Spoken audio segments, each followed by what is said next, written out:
Welcome back to Chōsōjū Mecha MG. Previously, I've practiced for the MG Grand Prix, fulfilled some requests from classmates, found the special workshop, and had some skirmishes with the mercenary group Nightshade, culminating in a fight with their vice captain, Hunter L. I now have two foes to deal with. The Nightshade in particular seem to be heralding a dark new age for puppetry, which I must stop. So let's get to it! I visit the association. Someone found a giant metal gorilla in the south jungle. It's an MG perhaps? If so, it likely signals the location of Angelica's Fang workshop. I start mission number 74, Arrival in the jungle. We spot the giant gorilla, but it's being followed by Automan, so we must handle them. I go with the Lambolt for this one. After a bit of kiting, I destroy the Automan. Next up is mission number 75, Rage Puppet Beast. The gorilla is coming back to attack us. I use the Volcano for this one, unleashing my myriad of explosive attacks to win this fight. Finally, I go for mission number 76, Jungle Deathmatch. We follow the gorilla as it retreats, finding the Fang workshop. Automen show up as well, so we must join forces with the Fang workshop to defend this place. I use the Lambolt again for this fight. Having a teammate helps when using this kind of long-range but vulnerable puppet. With this victory, Angelica shows up. As thanks for helping her out, she's willing to sell us her puppets. As of right now, she only sells the puppet beast Gora, which I buy. This MG features a vehicle form that moves with the D-pad. Pulling and releasing the lever shoots missiles, while the button changes to puppet, or I suppose animal form. The right lever swings the atoms up, and if released from the top position will slam them to the ground, creating a shockwave. The missile parts to the left must be dragged to the center for construction. Once built, the blue button fires the missile. This puppet form is a track design though, so no forward nor side jumps are available. At least it can block. I go visit the association, receiving a lecture on the aloof samurai Zengaku Cross, the inventor of the cross lever. I follow with mission number 77, Cross the Collapsing Cliffs. Lambert says there's a truck with medical supplies on the other side of a rock slide, which was caused by Automan. We need to rescue that truck fast. After many tries, the MG that worked for me was Altania. I can sweep the boulders aside with the sword, destroy the Automan, and carry the truck with the sword as well. Perhaps I should have used the Vehicle, or maybe bought the Grive even. Once we finish carrying the truck, we show everyone the true purpose of MGs. I visit the association again. Belson Industries seems to have produced hundreds of Tigers. The 8 workshops can produce that many MGs that fast. It might be impossible to stop this flood of automated MGs. Next mission is number 78, Car Crash. Ellie has been ambushed by Nightshade, so I must face them. Ramming them with a vehicle is effective, but after many tries of that strategy, I just pick the Gora and wait for them to ram at me, swatting them like bugs when I do so. Thankfully, due to Gora's big durability bar, I win. I haven't bought a wheel workshop model in a while, so I purchased their newly released model, the Twin Mace Puppet Protodaiga. The vehicle form features Gauss-style controls, while the puppet form has a cross lever that swings the atoms up or down vertically, while horizontally it alternates mace swings. The wheel to the left whirls the maces in front of the Protodaiga, launching electric shots after a while. The cover to the top can be broken to reveal 2 buttons that each launch one of the maces. Launching both of them means I lose all ways of inflicting damage though, so it's a risky move. I go for mission number 79, Birth of the Multi-Gunslinger. We pay a visit to the Bullet Workshop. Nestor has been wondering what could the strongest puppet even be. The conclusion he arrived was to build a new puppet, the Multi-Gunslinger. He wants to test it, so we conduct a mock battle.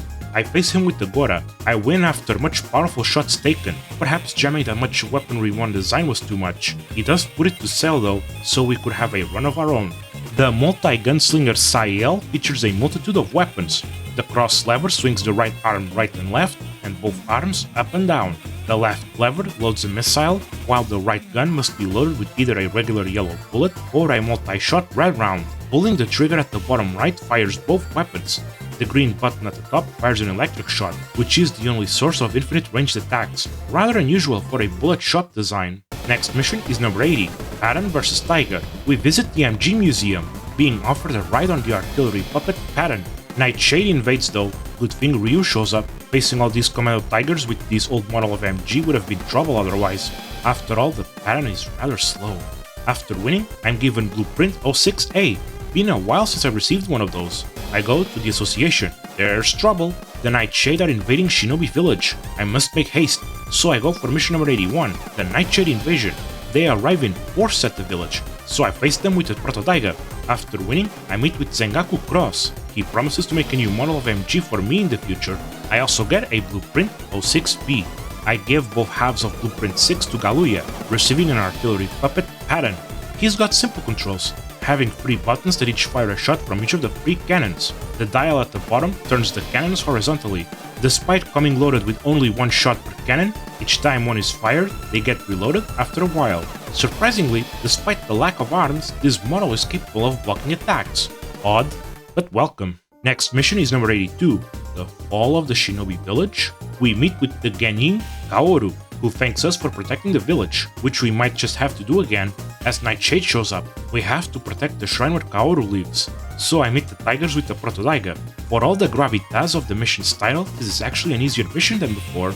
There's another MG on sale, the Bullet Workshop, the gunman puppet Volva. It's just a powered up recolor of the Bolton, and thus shares its controls. The Volva does have double the explosive bullets, so it's a much more competent model.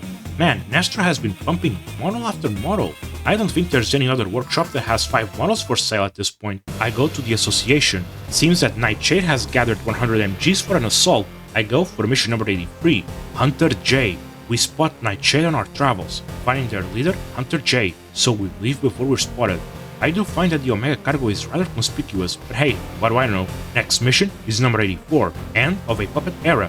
Nightshade is sending its hundreds of MGs to Chrono Town. It might be the end of the era of small workshops, overtaken by mass production.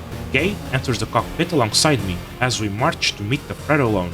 However, we're not quite as alone as we think we are, right? As Anne-Marie shows up to help, while I go with the Terrorist.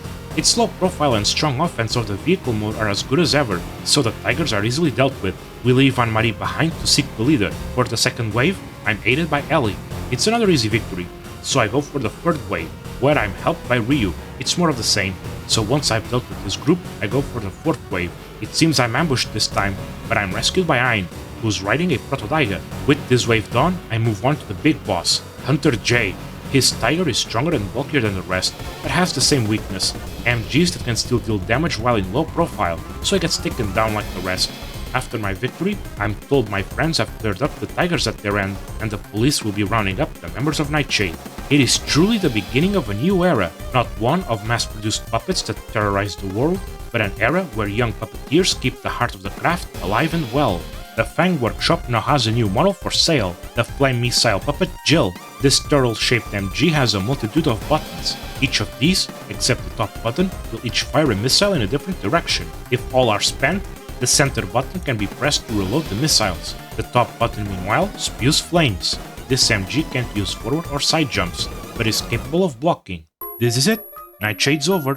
Surely it's a cause of celebration, now that I won't have to deal with those rogues again. However, something's stirring. The Puppet City is soon to reawaken, and the Automen will up their aggression to dangerous levels. Thank you for watching, and I'll be seeing you next time, as I start Act 4, The Puppet Hunt.